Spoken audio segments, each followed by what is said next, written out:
Olá, meus amigos, que Deus abençoe a todos em nome do Senhor Jesus Cristo. Ele abençoe com a paz. A paz celestial seja com todos.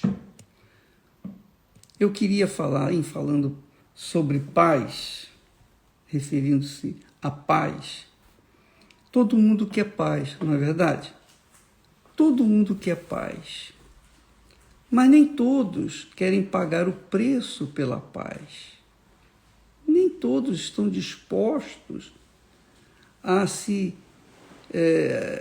a pagarem aquele preço que a paz exige. E quando a gente fala de paz, a gente fala de uma paz divina, a paz que vem do alto, não a paz desse mundo, porque a paz desse mundo não presta. A paz desse mundo não presta, porque esse mundo está no maligno. A Bíblia diz que esse mundo está no maligno, ela está no mal, esse mundo está mergulhado no mal, no pecado. Então, como que pode haver paz para um mundo que vive no pecado? A mesma coisa acontece com as pessoas.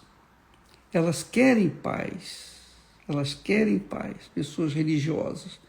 Elas vão nas igrejas, nas suas religiões, elas fazem seus votos, elas conquistam bênçãos, mas não há paz. Não há paz. Por quê? Porque a paz, o preço o preço que a paz que Deus pagou para nos dar paz foi a vida de Jesus no Calvário. É isso mesmo. É impossível a pessoa ter paz se ela está no pecado. É impossível. Não existe. Não existe uma pessoa que viva em paz, vivendo também no pecado. A paz não combina com o pecado. E eu estou me referindo à paz de espírito, a paz na alma, na consciência, a paz que vem do alto. Não aquela paz, aquele momento que a pessoa vive na balada, que ela está se divertindo, se alegrando, bebendo e vivendo de forma aleatória. Eu estou me referindo à paz que a pessoa tem dentro de si, carrega consigo como se uma joia preciosa. Ela carrega consigo, esteja em casa, esteja no trabalho, na rua, fazendo compras, qualquer que seja a sua atividade, 24 horas por dia, ela tem paz. Ela está em paz. Ainda que tenha do lado de fora uma guerra. É uma guerra contra o mal. Mas dentro dela há paz. E quando ela encontra essa paz, aí já era. Ela se torna feliz. O apóstolo Paulo ensina, o Espírito Santo, através de Paulo, diz assim: tendo sido, pois, justificados pela fé, quer dizer, a fé sobrenatural, a fé inteligente, nos justifica diante de Deus. E a fé inteligente é aquela fé que a pessoa coloca a sua vida no altar e vive nesse altar. Quer dizer, a sua vida é uma oferta permanente no altar de Deus. Então ali ela é justificada, ela se torna merecedora. Merecedora. É comum as pessoas dizerem assim: eu não mereço. Realmente, nós não merecemos nada de Deus. Mas quando nós apelamos para a fé sobrenatural, a fé inteligente, a fé que se apoia na palavra de Deus, que é fé é certeza, né? Você tem certeza do que a palavra de Deus é para você, você então aplica aquela palavra na sua vida, exercita aquela palavra na sua vida. E essa prática da fé inteligente, da fé na palavra de Deus, faz com que nós tenhamos a nossa consciência limpa, lavada, purificada. E veja só, o apóstolo está dirigindo essa carta aos romanos à igreja de Roma, que estava em Roma naquela altura. Aqueles romanos que haviam se convertido ao Senhor Jesus, deixaram as suas idolatrias, seu paganismo e abraçaram a fé no Senhor Jesus. Então essa fé os fez sentir paz, ter paz, porque a fé nos justifica. Talvez essa linguagem justificar, a palavra, o verbo justificar, ela seja um tanto assim difícil para algumas pessoas entenderem. Justificar quer dizer, você é perdoada. Por exemplo, o advogado defende o seu cliente de uma culpa, o cliente foi pego pela polícia e ele é trazido ao juiz. O juiz, por sua vez, vai julgar o que ele havia feito. Então, o advogado tem a obrigação de defender o seu cliente para tentá-lo justificá-lo, para tentar tirar a sua culpa, eliminar a sua culpa. Por exemplo, desculpa, deixa eu beber um pouquinho de água.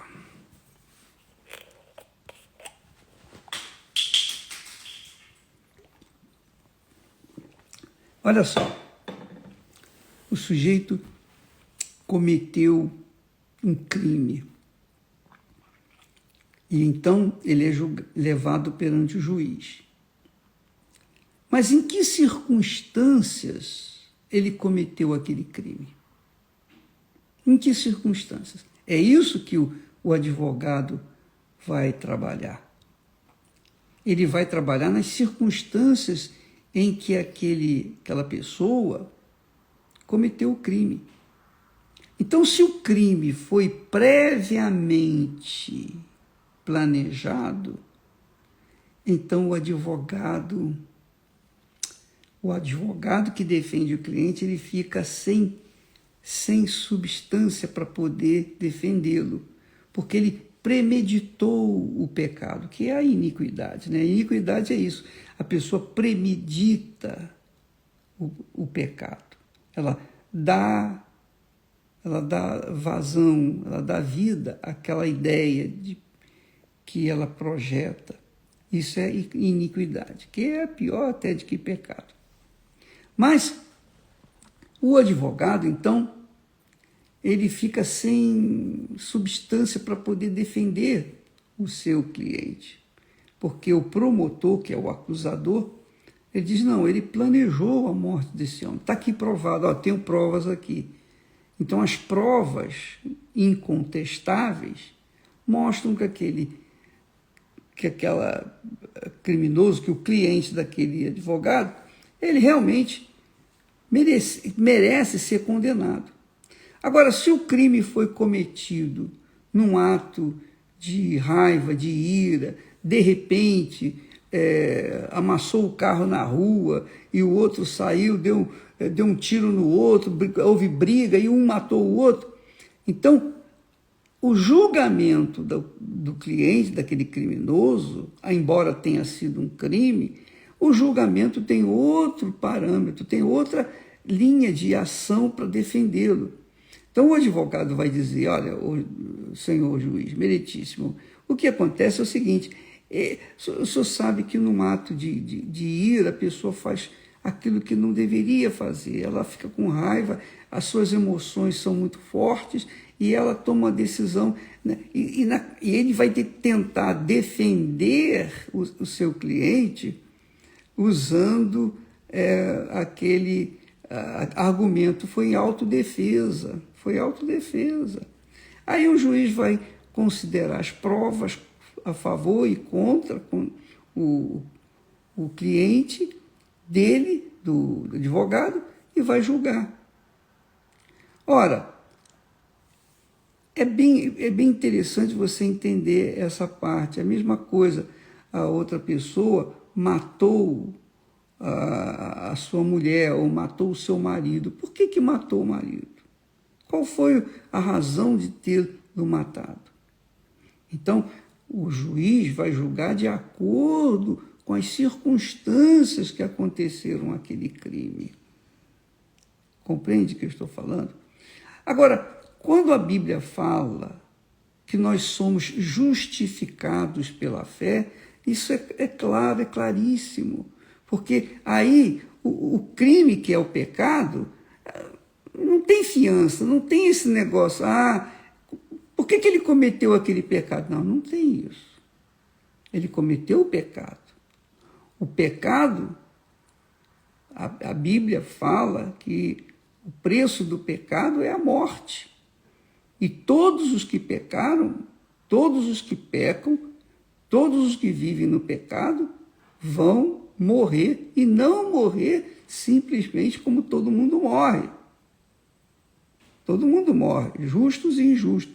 Mas os que viverem no pecado vão morrer no pecado e vão viver a eternidade na condenação eterna.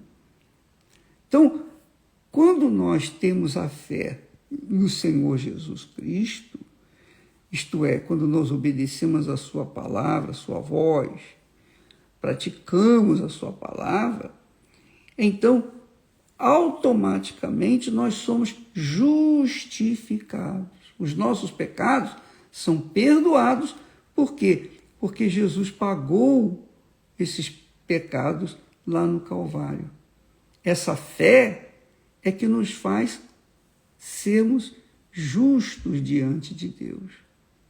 Ninguém é justo pura e simplesmente porque faz caridade, porque é bonzinho, porque não faz mal a ninguém. Não.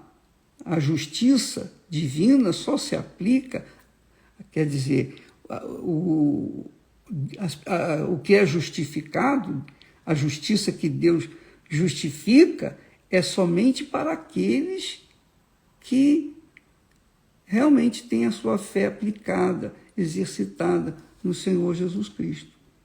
Então, Paulo fala aqui em Romanos capítulo 5, isso é muito... Eu gosto muito desses textos, especialmente aqui de Romanos 5, porque, por exemplo, eu vou falar da minha pessoa. Quando eu encontrei com Jesus, antes eu não tinha... eu achava que eu não era pecador. Ele morreu pelos meus pecados, mas que pecados eu cometi? Eu não mato, eu não roubo, eu não estava roubando, não estava matando. Mentira, eu falava umas mentirinhas, claro. Incrédulo. Engano, eu enganava também, mas eu nem considerava isso. Eu pensava que pecado era só matar, roubar, adulterar, enfim, coisas dessa natureza. Como muita gente pensa que pecado são só aqueles pecados grosseiros. Não, eu achava que eu não tinha pecado. Então eu aceitava Jesus, mas não mudava a minha vida.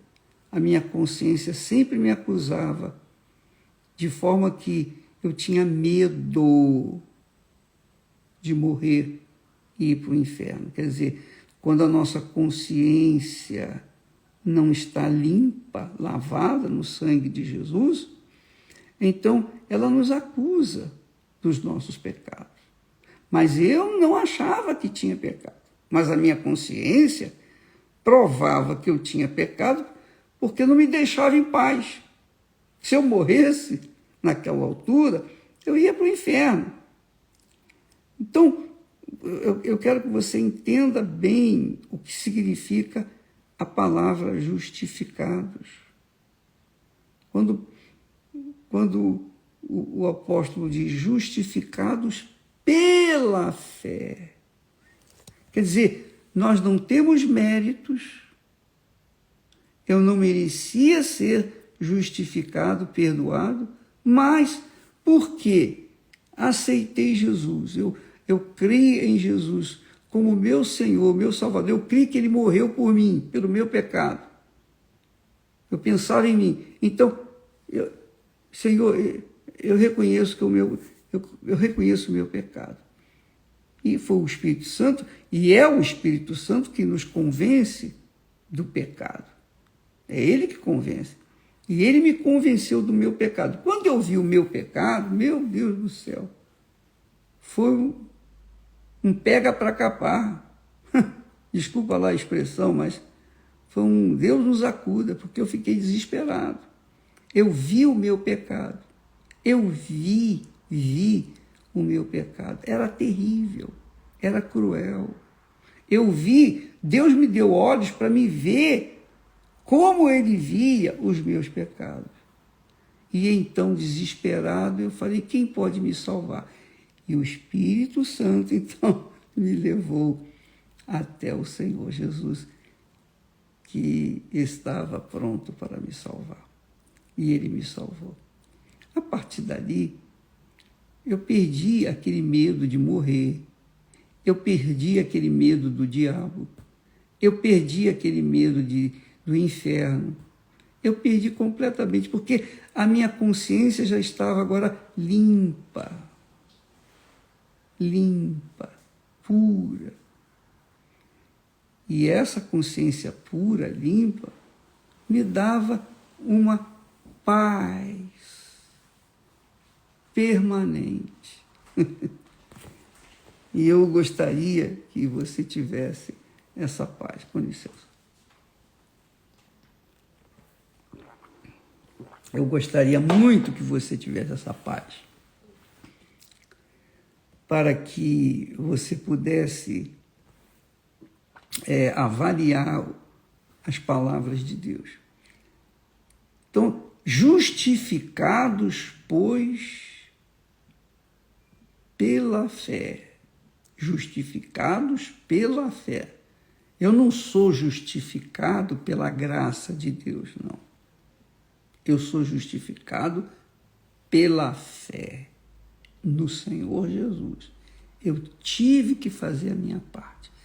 Deus nos dá a graça de nos perdoar, de nos aceitar, de nos convencer do nosso pecado.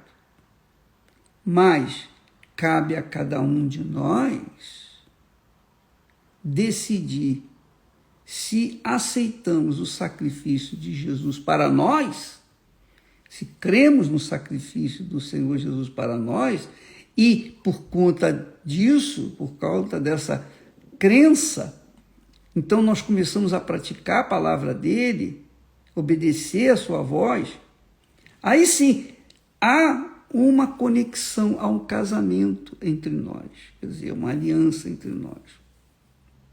Deus fez a parte dele e eu fiz a minha parte. Então eu vivo em paz. Eu tenho paz. Ainda que do lado de fora haja sempre guerra. Então, você verifica que essa fé que o apóstolo Paulo fala aqui, que nos traz a paz, se ela não estiver dentro de você, você não vai ter paz. E eu falo paz na consciência. O juiz pode injustamente julgar o réu e condená-lo, mas se esse réu foi nascido do Espírito Santo, se ele tem a sua fé firmada no Senhor Jesus, ele fica em paz, porque ele sabe que mesmo que os homens tenham sido injustos para com ele, mesmo que o juiz tenha sido injusto para com ele, mas o justo juiz o eterno juiz, o verdadeiro juiz, o que julga por toda a eternidade. Esse juiz me absolveu. Então não importam as perseguições, as injustiças, as difamações, o ódio, enfim, não importa coisíssima nenhuma. Se a nossa consciência está em paz com Deus, então nós estamos na fé e essa fé nos dá paz automaticamente. Eu quero falar para vocês uma coisa. Eu atendi uma vez um elemento, eu digo elemento porque ele fez uma coisa extremamente pecaminosa, ele fez uma coisa agressiva à igreja, fez uma extremamente agressiva à minha pessoa que confiava nele, eu confiava nele. Ele fez uma coisa extremamente agressiva a si próprio, a família dele, a mulher dele. E ele chegou para mim e disse assim: "Ô bispo, eu errei", porque ele foi pego. A própria mulher pegou ele em flagrante. Ele disse: "Bispo, eu errei, eu cometi pecado sim". Aí eu perguntei a ele: "Vem cá, ô fulano, você está confessando tudo? É tudo que você fez? Confessa aí, fala tudo. Porque se você deixar um mínimo de pecado escondido, sem confessar, meu caro, a sua consciência não vai te deixar em paz. Você não vai ter paz". E ele disse: "Não, estou confessando tudo". Só que, depois dele ter confessado uma partezinha dos seus graves pecados, ele continuava tenso, nervoso, o semblante caído. Ele ficava inquieto, os olhos dele estampavam uma tristeza imensa, porque ele havia perdido a paz, mesmo confessando parte dos seus pecados. Então, é assim, se a gente confessa os pecados, Deus é fiel e justo para nos perdoar. Mas a confissão não pode ser apenas pela metade, nem 90% apenas. Tem que ser 100%. Então, quando há pecado, enquanto houver pecado, não haverá paz. Não haverá paz. Escute o que eu estou falando. Por exemplo, eu estou falando com você agora e você pode sentir a paz que eu tenho, porque essa paz eu passo para todas as pessoas, independentemente se elas creem ou não, mas eu estou passando aquilo que eu tenho, eu estou dando o que eu tenho. Então, muitas pessoas podem, nesse momento, sentir um alívio, uma sensação de bem-estar, mas acabou aqui o live e a pessoa continua no pecado, ela volta novamente a sofrer. Ela volta novamente a ser acusada. Aquela culpa fica martelando na cabeça dela. A consciência dela fica doendo, latejando, latejando, latejando. Então, a pessoa não tem paz. O marido, quando trai a mulher, que vai deitar com ela aquela noite, enfim, ele não falou nada para ela, então ele se sente assim culpado. Toda vez que ele a vê ele se sente culpado. A mulher que trai o marido também. Toda vez que ela o vê, ela se sente culpada. A culpa é um estado permanente. Por quê? Porque ela não foi expurgada, ela não foi expiada. E quando nós confessamos Jesus como nosso Senhor, nosso Salvador, confessamos os nossos pecados, vivemos em, digamos assim, em santa harmonia com Deus, com a consciência limpa, não temos nada que nos acuse. Eu não tenho nada que me acuse, absolutamente nada. O diabo não pode prevalecer sobre mim porque não tem o que me acusar. Porque os meus pecados são e sempre serão lavados no sangue do meu Senhor Jesus, desde que eu apresente uma fé sólida no Senhor Jesus Cristo. Então, essa fé sólida, que pratica, que obedece a palavra de Deus, é que nos justifica diante de Deus, que nos justifica.